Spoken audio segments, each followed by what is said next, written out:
Dari video yang direkam, warga diperlihatkan kerumunan dan antrian panjang penerima vaksin COVID-19 di rumah sakit di Kabupaten Goa, Sulawesi Selatan. Antusias warga yang ingin menerima vaksin membuat petugas medis dan keamanan kewalahan untuk mengurai kerumunan.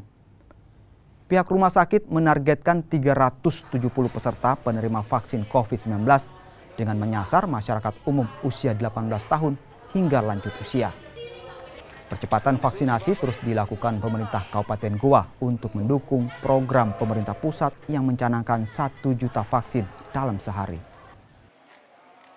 Ini rasanya bagaimana tes vaksin, Pak? Tidak ada rasa apa-apa. Tidak ada rasa apa-apa? Suntik juga tidak sakit. Tidak sakit ya? Wow. Ini kenapa berinisiatif ingin vaksin, Pak, sebagai diri sendiri? Itu program pemerintah. Dukung program pemerintah? Untuk pencegahan penularan COVID-19. Usia Bapak sendiri berapa? Ya? Usia Bapak berapa? 60 ya? 6. Minggu ini bulan sudah ada 3 kali. 3 kali? Iya. Iya, ada 3 kali. Berapa banyak? Satu jarinya. Dia itu mencukupi untuk 10 orang.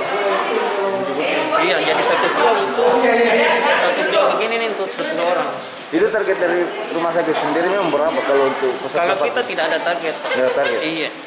Pokoknya sistemnya kita selama ini kita buka pendaftaran. Pertama itu waktu tanggal 21 kita mencoba waktu berlakunya untuk masyarakat umum. Kita coba untuk lingkungan rumah sakit dulu. Istilahnya keluarga-keluarga yang tenaga nakes.